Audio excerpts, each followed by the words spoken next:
Catedral de Toledo.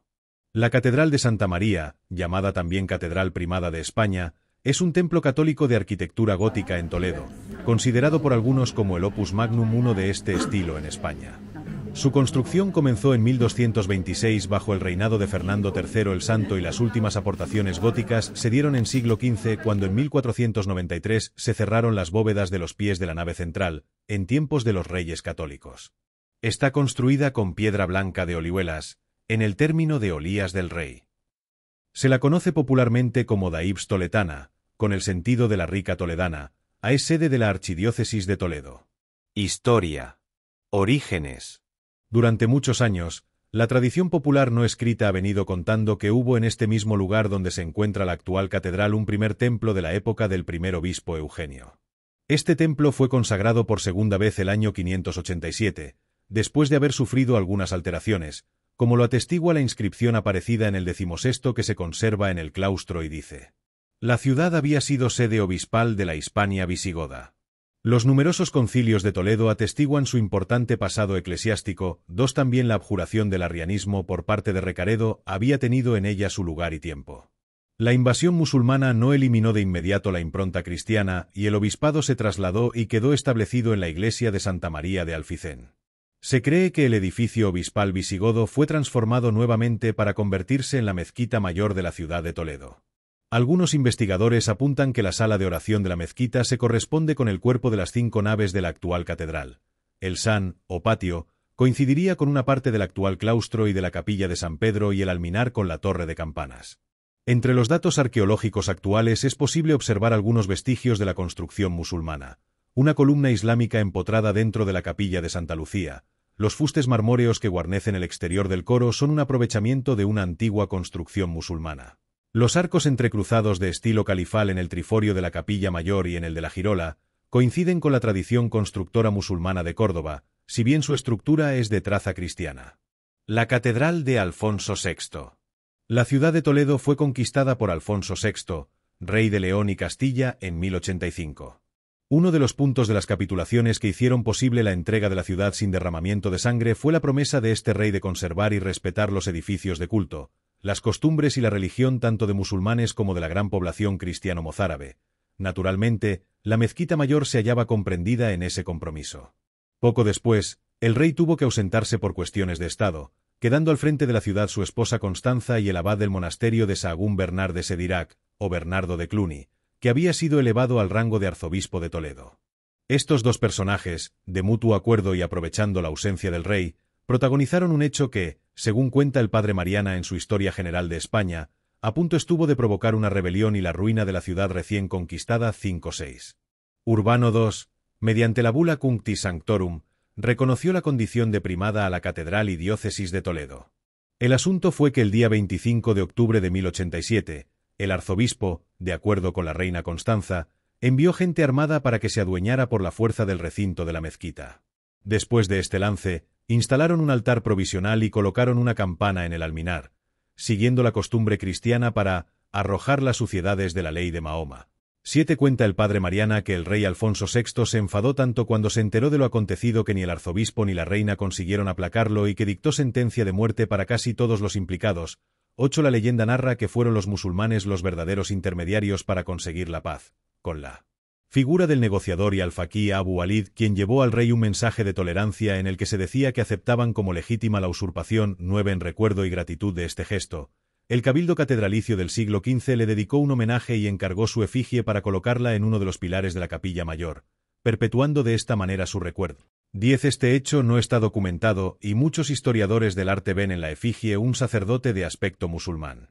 Como consecuencia de aquel suceso, la mezquita toledana quedó consagrada y convertida en catedral cristiana, sin hacer apenas cambios en su estructura 11-6.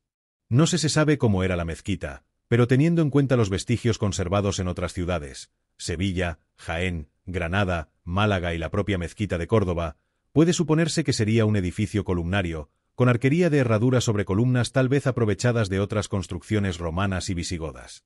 Es posible que se pareciese bastante a la iglesia del Salvador de Toledo, antigua mezquita. El rey Alfonso VI hizo importantes donaciones al nuevo templo. El 18 de diciembre de 1086 fue puesta la catedral bajo la advocación de María y se le concedieron villas, aldeas, molinos y un tercio de los ingresos de todas las demás iglesias de la ciudad. 13 El primer privilegio real que se conserva reza en latín en su inicio. Se hicieron las obras necesarias para establecer el culto cristiano romano, entre otras el cambio de orientación del presbiterio y capilla mayor. 15 Urbano II le reconoció en 1088 su condición de catedral primada sobre las demás del reino. 16 La mezquita catedral se mantuvo casi intacta hasta el siglo XIII, año de 1222, en que una bula del Papa Honorio III autorizó a emprender las obras de la nueva fábrica que se iniciaron en 1224 o 1225 y cuya ceremonia oficial de colocación de la primera piedra tuvo lugar en 1226, otras fuentes dicen 1227, con la presencia del rey Fernando III el Santo. 17 A lo largo del siglo XIII se aumentaron las rentas catedralicias al integrarse en su patrimonio Alcalá de Henares. B. La catedral del arzobispo Ximénez de Rada. Interior. El edificio de la catedral tal y como hoy se contempla es obra del XIII, época del arzobispo de Toledo Rodrigo Ximénez de Rada y del rey Fernando III el Santo. La ceremonia oficial de la puesta de la primera piedra se retrasó con respecto al comienzo de las obras, en espera a que el rey pudiera hacer acto de presencia. 1227, Ximénez de Rada había sido elegido arzobispo de Toledo en 1209 y desde el principio de su mandato defendió ante el Papa la primacía de la sede toledana. En su mente estaba la construcción de una gran catedral digna de esta ciudad que él gobernaba. Por entonces, la mezquita catedral se mostraba bastante vieja y ruinosa. Incluso algunas secciones habían sido demolidas por su antecesor. La mezquita catedral disponía de un amplio espacio, pero era de poca altura y le faltaba la esbeltez de otros templos de similar importancia. Ximénez de Rada fue el entusiasta promotor de la nueva catedral que se edificaría al gusto de la época, en estilo gótico. Tan entusiasta fue con el proyecto y tanto se involucró en él, que se llegó a decir que fue el autor arquitecto de las trazas de la nueva catedral. Afirmación totalmente fuera de lugar según los historiadores y arquitectos. El arzobispo pasó unos años manteniendo y reforzando el antiguo templo a la espera de que su sueño fuera realizado. 8. El edificio de la catedral actual. Plano del edificio. La estructura del edificio tiene gran influencia del mejor gótico francés del siglo XIII, aunque adaptado al gusto español. 18 Mide 120 metros de longitud por 59 metros de ancho. Consta de 5 naves más crucero y doble girola. Las dos naves externas presentan una anomalía al ser algo más anchas que las otras dos. La parte más antigua del templo es la cabecera, que mantiene en su arquitectura los triforios originales que se extendían a lo largo de las naves, de donde fueron suprimidos en una de tantas reformas y evoluciones que sufrió la catedral. Todavía en época del gótico, estos triforios fueron sustituidos por los grandes ventanales vidrieras. Los que se conservan de la cabecera son de influencia mudéjar. El más bajo está compuesto de arcos apuntados y el alto presenta una bóveda de crucería. No se sabe si estos temas mudéjares existían en la anterior mezquita y fueron copiados como recuerdo o bien se añadieron en una de las mejoras y enriquecimiento de la fábrica, como algo original y de buen gusto. 19. En la cabecera se encuentra la girola, que es doble como corresponde a una planta de 5 naves. Esta doble girola es de proporciones grandiosas y está enriquecida por elementos arquitectónicos y por un original abovedamiento. Cabecera de la Catedral de Le Mans, donde pueden apreciarse los rectángulos y los triángulos en los tramos de la girola. Los tramos de la girola correspondientes a las distintas capillas se solucionaron con plantas alternativas de rectángulos y triángulos, lo que hizo que cada capilla fuera de distinto tamaño, más grandes las rectangulares y más pequeñas las triangulares. Esta manera de distribuir la cabecera puede verse en las catedrales francesas de Notre Dame en París, Bourges y Le Mans, siendo esta última la más parecida, aunque las tres son más esbeltas en conjunto que la española. 20 Las distintas reformas que se hicieron a través del tiempo alteraron la disposición de algunas de las capillas. En algún caso se reconstruyó una sola capilla en un espacio de 3. Véase Capilla de Santiago número 7 en el plano y Capilla de San Ildefonso número 8 en el plano. Las bóvedas de las naves son cuatripartitas, excepto en el crucero y capilla mayor en que se refuerzan con terceletes. Los maestros constructores y sus mecenas. Durante siglos se tuvo la total seguridad de que el primer maestro arquitecto de la Catedral de Toledo fue Petrus Petri, Pedro Pérez. Tal certeza se basaba en el único testimonio existente sobre la autoría, testimonio grabado sobre una lápida, bien a la vista, donde se puede ver esta leyenda escrita en un latín no muy culto. No obstante, La fecha del comienzo de la construcción cuadraba mal con la edad de Petrus Petri, que por aquellos años debía ser demasiado joven para ser arquitecto, 22 a mediados del siglo XX. El obispo de Ciudad Real demostró la existencia de un primer maestro anterior a Petrus Petri llamado Maestro Martín, casado con María Gómez, seguramente de origen francés, mandado llamar por Ximénez de Rada. Uno de los documentos está fechado en 1227 y nombra a un Maestro Martín de la obra de Santa María de Toledo. En otro documento donde se da la lista de rentas percibidas por la catedral en 1234 figura de nuevo el nombre de Maestro Martín de la obra, de quien se dice ser además inquilino de una casa perteneciente a la catedral. En escrituras de años posteriores aparecen los nombres de Martín, albañil, y Juan Martín, maestro de albañiles, que se cree serían parientes suyos.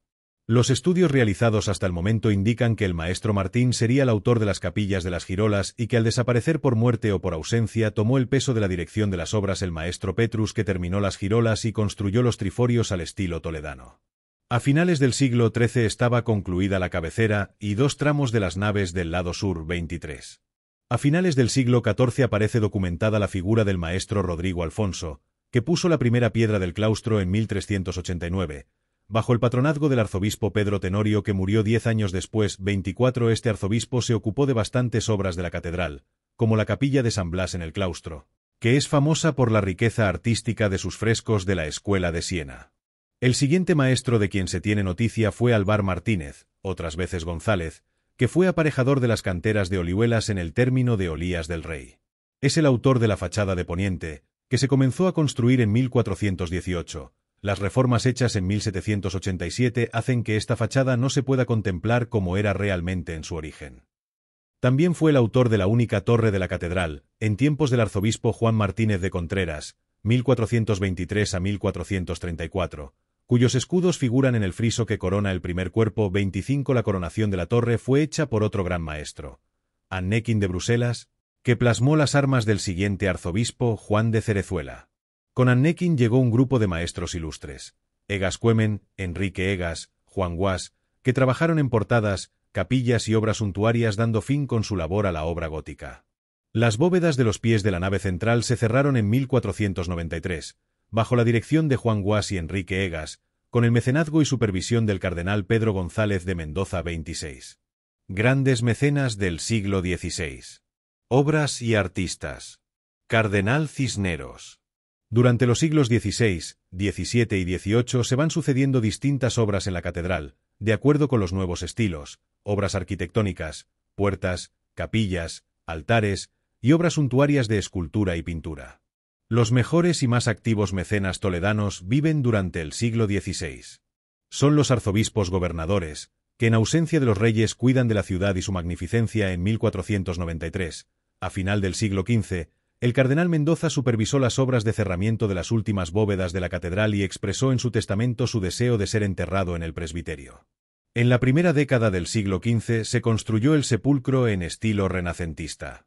Después ocupó la plaza el cardenal Cisneros. Bajo su influencia y patrocinio se hicieron importantes obras, quizás la más importante fue la capilla mozárabe, realizadas por maestros de la talla de Juan Francés, reja de la capilla mozárabe, Enrique Egas, Juan de Borgoña, pinturas de la capilla mozárabe, y su maestro mayor Pedro de Gumiel.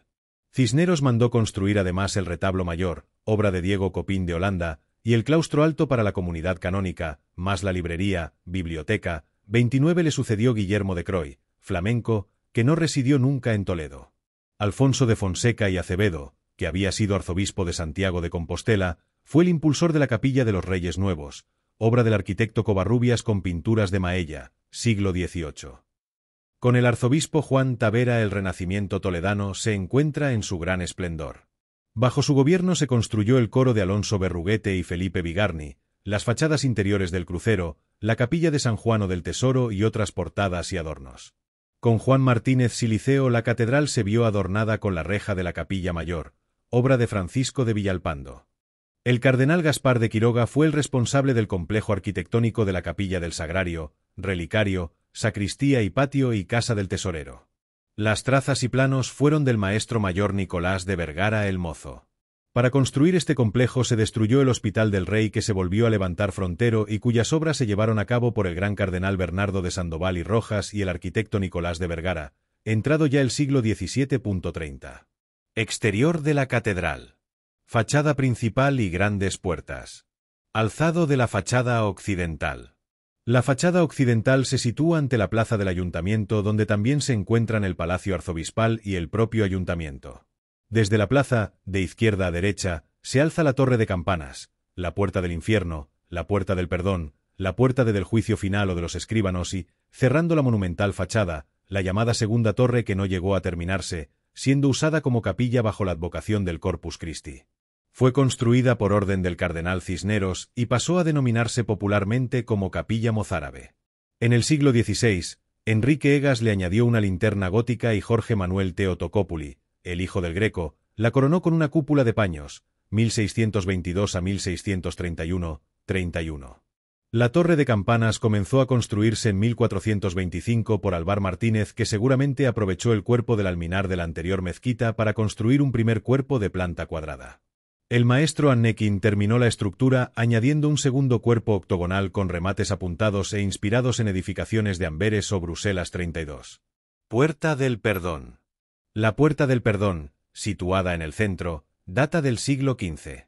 Se comenzó a construir bajo la dirección de Alvar Martínez en 1418 y se encuadra dentro de las normas de los pórticos franceses. El nombre de esta puerta se debe a que en un periodo de tiempo determinado se concedían indulgencias a los penitentes que entraban por ella. En la actualidad siempre está cerrada salvo en grandes ocasiones, como es la toma de posesión por parte del nuevo arzobispo de la Catedral Primada. Tiene un gran arco con 6 arquivoltas góticas. En las jambas y parteluz se representa a los 12 apóstoles y a Cristo. En el tímpano, encuadrado en una decoración con motivos de castillos y leones, algo característico del siglo XIV, aparece la Virgen imponiendo la casulla a San Ildefonso. La devoción del santo local, San Ildefonso, justifica que la portada del juicio, que debería ocupar la puerta central, se desplace a la derecha. La puerta de los escribanos o del juicio final, derecha, es la puerta más antigua y probablemente fuera desplazada por la puerta central. Representa la deesis de Cristo varón de dolores, la Virgen y San Juan. Y en la parte inferior, la resurrección de los muertos y de los condenados junto con una representación del sol y la luna. La puerta del infierno, izquierda, es conocida también como Puerta de la Torre y de las Palmas por estar antiguamente reservada para la procesión del Domingo de Ramos. Se acabó de construir en el siglo XV presentando una decoración un tanto anómala de rostros humanos con coronas sobre un fondo con motivos vegetales, en forma de alusión a los bienaventurados en el paraíso. La fachada fue reformada entre 1775 y 1780 por el arquitecto Eugenio Durango bajo el mandato del cardenal Lorenzana. El escultor fue Mariano Salvatierra. La reforma se ejecutó en el mismo estilo en el que estaba, es decir, en estilo gótico 34. Las obras fueron necesarias debido a la degradación de la piedra, ya que ésta era frágil y porosa. Es posible que las puertas avanzaran entre contrafuertes en lugar de la disposición actual, pero no se sabe con certeza. Puerta del reloj. Puerta del reloj. Es la más antigua, de comienzos del siglo XIV, y se encuentra en la fachada del lado norte. Recibe además los siguientes nombres. De la feria, porque daba salida a la calle donde antaño se celebraba la feria. De la chapinería, por ser frontera a la calle que lleva ese nombre, lugar donde se fabricaban y vendían los chapines. De las ollas, porque en su decoración pueden verse algunos de estos utensilios.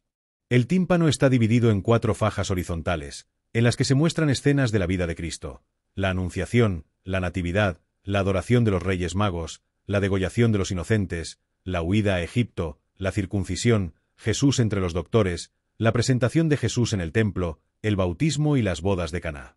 En la parte superior del tímpano se representa el tránsito de la Virgen. El parteluz o mainel está decorado con la imagen de la Virgen y el Niño. En las jambas hay imágenes de reyes y santas, todo ello obra del escultor Juan Alemán, que trabajó también en la portada de los Leones 38. Por encima de esta portada se aprecia la obra posterior de Durango, en estilo neoclásico del siglo XVIII, igual que en la fachada principal. Es obra de consolidación por el mal estado en que se encontraba la piedra. El intercolumnio central está ocupado por la esfera del reloj que da nombre a esta puerta. Las figurillas del carrillón son de Diego Copín. La puerta y su entorno forman un espacio con un pequeño compás cerrado por una reja gótica, obra de Juan Francés, con barrotes muy simples, un pequeño friso de separación en el centro, labrado, y una crestería muy sencilla y armoniosa. En un lugar recóndito de la Puerta del Reloj, en el intradós del Arco de la Puerta, se muestra una escena tallada en relieve, que, según la investigadora Teresa Pérez Higuera, podría representar una antigua leyenda toledana sobre los amores de Carlomagno y la princesa Galiana. Esta leyenda sirve de argumento a un poema francés el S12, titulado Maynet que, según Ramón Menéndez Pidal, fue escrito en Toledo por el juglar de Maynet, probablemente uno de los muchos francos avecindados en la ciudad. La talla muestra a dos jinetes luchando a campo abierto, rodeados a izquierda y derecha de un caballero amado y de una pareja abrazada, y representaría el momento en que Maynat, nombre encubierto de Carlomagno, lucha contra el moro Bramant, que ha sitiado Toledo porque desea casarse con Galiana, a lo que se oponen esta y su padre, el rey Galafre. Maynet se encuentra sirviendo al rey musulmán, apartado de la corte por desavenencias con su padre, el rey Pipino de Francia. En el combate, Maynet consigue arrebatarle la espada Durandart a Bramant, a quien persigue hasta darle muerte en un paraje entre Olías y Cabañas. De vuelta a Francia y coronado rey, se casa con Galiana, previamente bautizada. La leyenda acabó convertida en poema épico con nuevas versiones en Francia, y no es extraño que aparezca incluido en el programa iconográfico de la Puerta del Reloj, edificada por canteros franceses a finales del siglo XIII. En el interior de la Puerta del Reloj pueden verse diversos medallones. Los mejores son los de la Virgen de la Anunciación de Nicolás de Vergara el Mozo y del Arcángel San Gabriel de Juan Bautista Vázquez.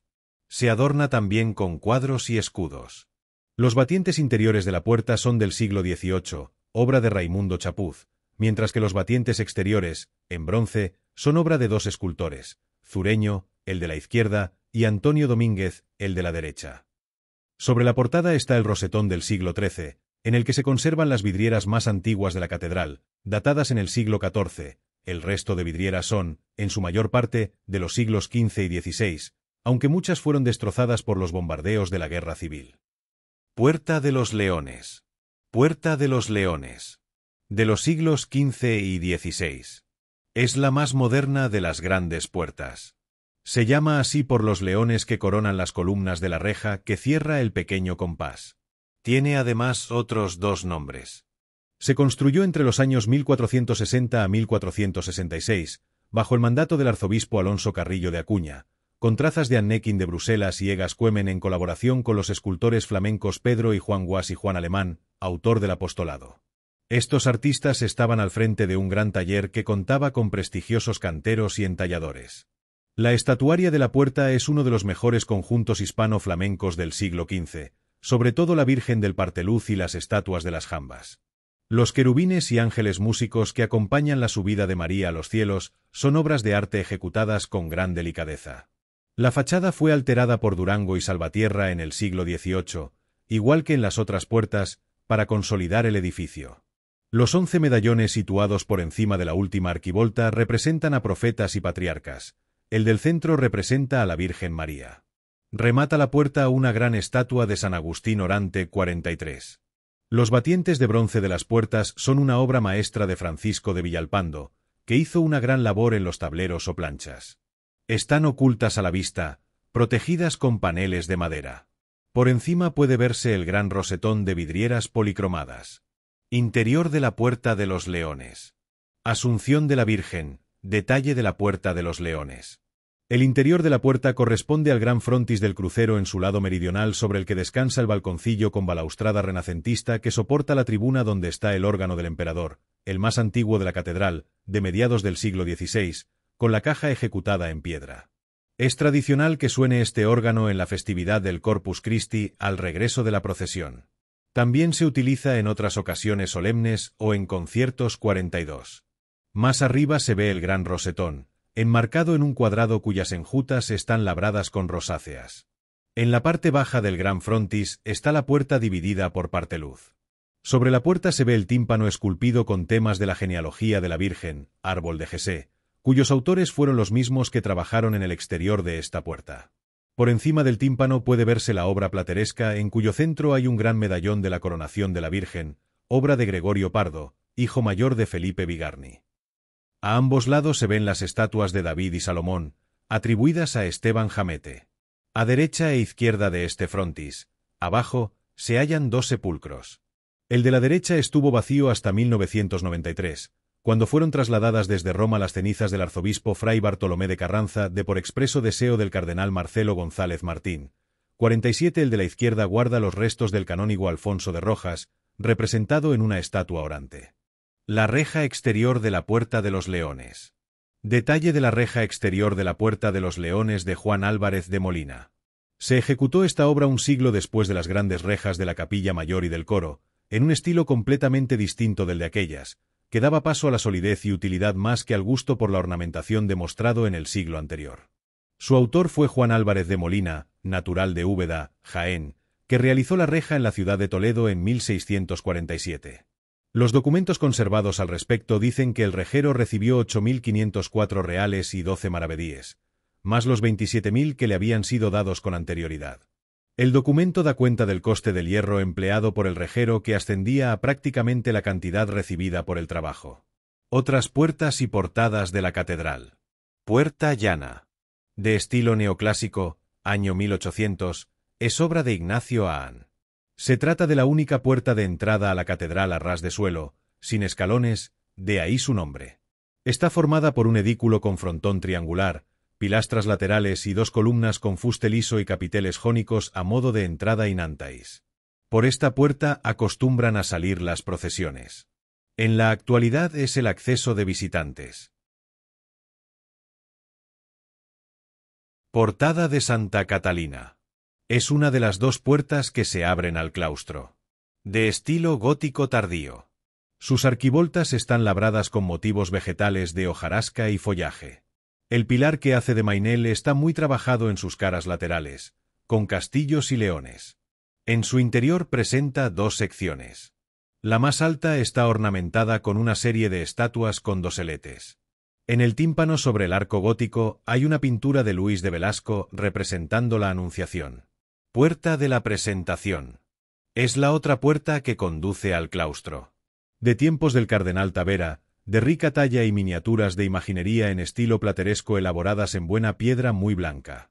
El medallón es obra de Pedro Martínez Castañeda, 1568, y representa la presentación de Nuestra Señora Torre. Torre. Cuerpo superior. La torre fue diseñada e iniciada por Alvar Martínez. La construcción se inició en el año 1425 inmediatamente después de terminar Alvar Martínez el claustro 53. El trabajo de Alvar Martínez llegó hasta la culminación del cuarto cuerpo. Es gótica, con alguna influencia mudéjar. Tras una elevada base de planta cuadrada, en cuyo interior se aloja la capilla del tesoro, se superponen cuatro cuerpos y por encima un quinto cuerpo de menor altura. En el segundo cuerpo tenía su vivienda el campanero y el tercero sirvió de prisión eclesiástica. 54. Entre el primer cuerpo y el segundo se desarrolla horizontalmente un friso de mármol negro donde se ven realzados en mármol blanco los escudos del arzobispo Juan Martínez de Contreras, 1422 a 1438. La altura total alcanza los 92 metros. Alvar Martínez no dejó trazas ni dibujos para continuar la coronación. El remate de la torre con el cuerpo octogonal fue obra del arquitecto Anequín de Bruselas, que llegó para trabajar en esta catedral junto con un grupo de grandes figuras, Egas Cuemen, Enrique Egas y Juan Guas entre otros.